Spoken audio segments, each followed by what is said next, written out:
I would gladly pay you Tuesday for a hamburger.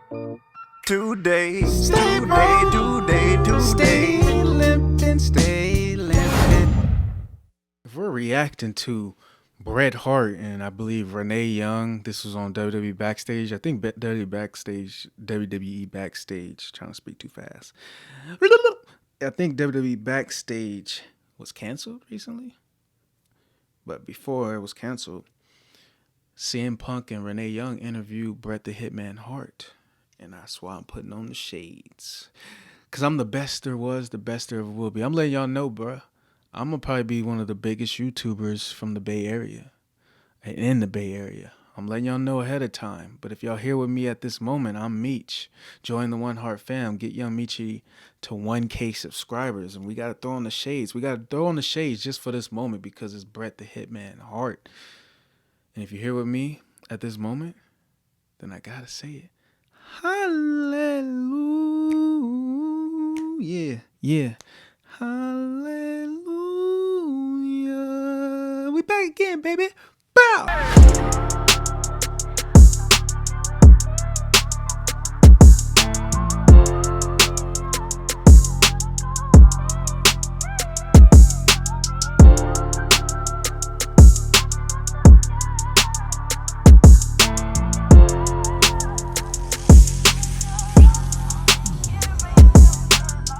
Okay.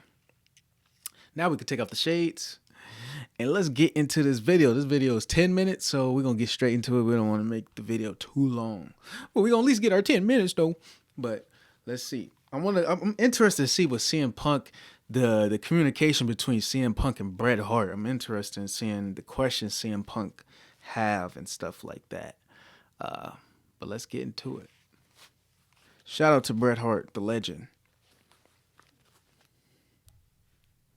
He is the best there is, the best there was, the best there ever will be, Bret Hart. Bret, thanks so much for joining us. It's a real pleasure. It's great to see and talk to you guys again. But Steve, I think, famously got fired by Eric Bischoff in '94 from WCW. And you were somebody who went to Vince McMahon and was like, hey, this Steve Austin guy is somebody you need to take a look at. So dating back to that, what is the things that you saw in Steve Austin that made you want him to work for WWE and want to wrestle him? You know, he was always good question. You know, you could tell. I knew about Steve even from the Von Erich days. You know, was a guy that was coming up. You know, he reminded me a little bit of Rick Rude. Like he had that kind of intensity about him. A guy that was always trying to get better. And especially when he first came, I remember watching him on TV, catching him the odd time, because I did my best to try to watch sometimes other wrestling shows and sort of see who they had. And I always thought he was a guy that was climbing the ladder, getting better every time I saw him. And I remember when he eventually went to ECW, I remember getting mad at the office. I went to Vince and said, why would you let this guy go to ECW? Because we were looking for new faces and new guys. And I said, I can't believe that he became available and nobody tried to get him. Now he's working for ECW. And I remember it's like a week later, he's in the WWE dressing room. And it was kind of like a big shock. So I think I shook the tree a little bit, and he ended up taking the WWE up on working there. So I think in the position you were in, I think you got to shake trees. You know, I remember in like 2012 when I turned heel, I wanted guys to work with. And I looked at the landscape of everybody who was on the roster, and I was like, I already worked this guy. I already worked this guy. So I was looking like outside. And obviously, famously, NXT was the developmental. So I was looking at guys like Dean Ambrose and Seth Rollins. And I wanted to work with new, fresh guys who I thought the world needed to see, who I thought had something to prove. And I remember being a fan watching Steve Austin wrestle Ricky Steamboat and thinking, man, this guy needs to be bigger than what he is. I think you probably saw those same things. And I remember being a fan watching the setup for the 96 Survivor Series match between yourself and Steve Austin. And you came back and you cut a very basic, simple, but such a meaningful promo because you said, I accept the challenge of the best wrestler in the world, Steve Austin. And it's just like Bret the Hitman Hart, best there is, best there was, best there ever will be, lending credence to the fact that Steve Austin at that time was, to people who knew what they were talking about, recognized as the best wrestler in the world. Your words carried weight to a kid like me. And I was so geared up for Survivor Series 96. And you guys 100% absolutely tore delivered. the house down. Would you say, and it's kind of a trick question because you've wrestled everybody, but is Steve Austin your best dance partner? It's a good question and a good lead. Yeah, right up there with maybe a handful, a very Shawn small Michaels. number of guys that I give them to me. Had great chemistry with Mr. Perfect. I mean, for example, I could have wrestled Mr. Perfect in my sleep and had a 5-star match. And same with Shawn Michaels. Another guy that I mean, just instant chemistry. You couldn't have anything but a great match with him. And Steve Austin, I think he was right on the edge of that. I think, to be honest, I think the match that we had at Survivor Series, I think if you look at Steve's work rate in the preceding months after that, he took a huge jump from. I always thought he was very good, and he had all all the necessary ingredients to be a big star. And I thought, when I said that promo, that I thought that he would fill those shoes. And I think that really he started to fill those shoes after that match. He was a little erratic sometimes, Steve. He'd get a little intense out there, which worked against him sometimes.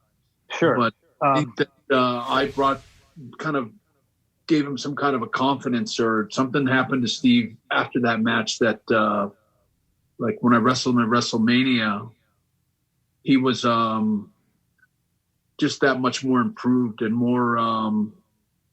I think he started to find his. They say find your voice, but he started to find his style.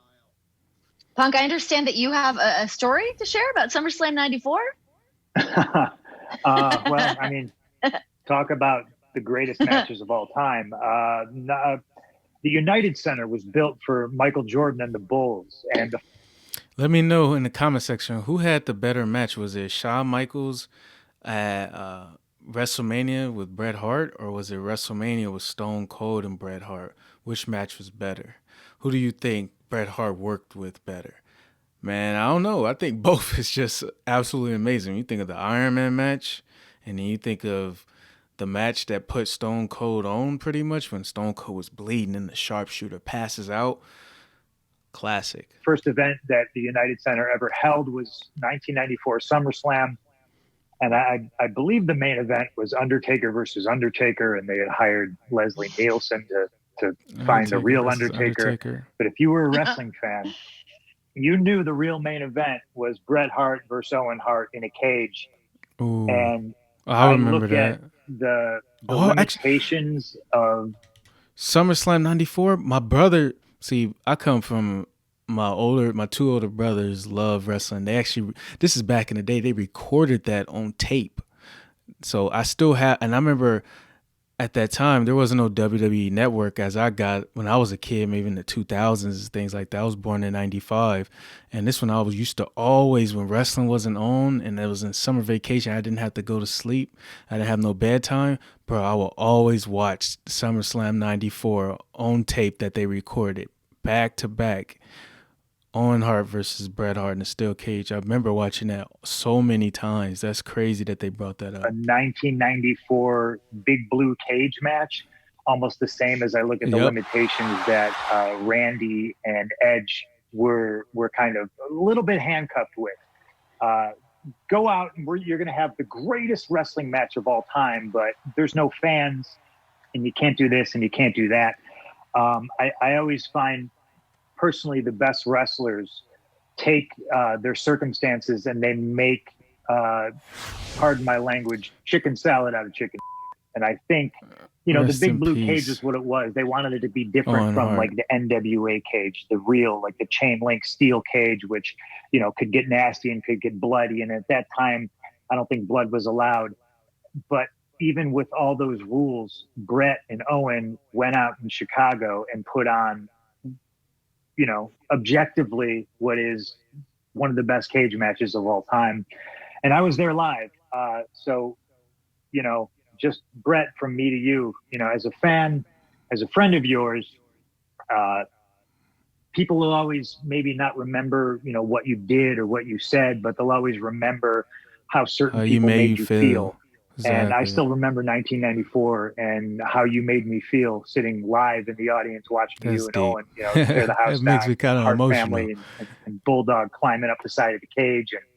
And so, thank you for all your contributions to professional wrestling. I'm proud to say that I can call you a friend, but I'll always just be a fan, deep down inside. So thank you very much, Bret. Oh yeah, it was a great memory for me. I think it's emotional. When I remember that cage, That's I mean, deep. if I could have, and I probably would have, if Sean and Razor Ramon hadn't stolen my ladder match concept, I'm sure that at the first ever ladder match at SummerSlam instead of the cage, because you're right about the big steel bars. Really did. Bret says Sean and Razor Ramon, that was a great ladder match too. He said they stole his idea. Bruh, this is deep. Limit you. I love reacting to interviews. You don't have man. a lot of speed hitting those ropes because you're going to hit the bars at the same time. You got to actually really be careful with those bars. Sometimes you split the back of your head open, just run into the ropes, which nobody would even notice. But it was they were dangerous and kind of awkward to work with. And cage matches are very, you just try to climb and get out. And I thought we did a pretty good job of making a sort of a, you're limited to, only so much you can do in a cage match, but we really, did the best with the suspense of trying to go through the door and trying to climb out. And I always remember the suplex with Owen where I suplexed him from the top of the cage to the mat. And it was such a long ways down. I remember it felt like I was falling off a building or something. But it was a very memorable match, and I was always proud of the fact that as far as people would talk about the greatest cage matches, that there wasn't a lot of blood. I'm glad that as two brothers that we didn't have a lot of blood in that match, and we had to just have a great match on our skills alone, and I was always really proud of that. That was dope. And I'm glad you were there to watch it. Make sure to follow us on all social media platforms at WWE on Fox and use the hashtag WWE Backstage. Let us know. Hey, man, that was kind of emotional, man. And what CM Punk said is true. Sometimes people ain't going to remember what you did for them, but sometimes people don't remember what you contributed. But when it comes down to it, most of the time people remember how you made them feel. And man, shout out to all the wrestlers out there, to all the greats. Rest in peace to the great Owen Hart. Man, and it's just, that's amazing to see, because CM Punk, we know what CM Punk went on to become. And to see that he was inspired by Bret Hart. In the same way for me, man. Funny thing is, I'm going to make this a shout out. I do plan on starting wrestling training, hopefully by next year. I got to pay off student loans, debts. That's why we got to get young Meech to 1K, then 10K, then 100K. And we got to get signed by Zulu ENT with DDG. But we still making progress. We still paying off our student loans and everything like that. And that's just me being real to y'all. But at some point, I plan on doing some wrestling training, man, because that was my number one dream since I was a kid. I'll let y'all in with that. But that being said, leave a like, comment, share, subscribe, all those things like that. Get Young Meechy to 1K subscribers. And I'll see you guys in the next video. Load it up, click, clack, bow. Remember. remember the people that made you feel good, man, and try to do the same for others. What up, y'all? It is What Up Meech, and I just want to say thank you, and I appreciate you. Thank you for tuning in to this video. You can like, share, subscribe. You can even leave a comment. Check out the previous videos and have much anticipation for the upcoming videos, because we are going in with a lot of videos and a lot of different content. Special message for y'all.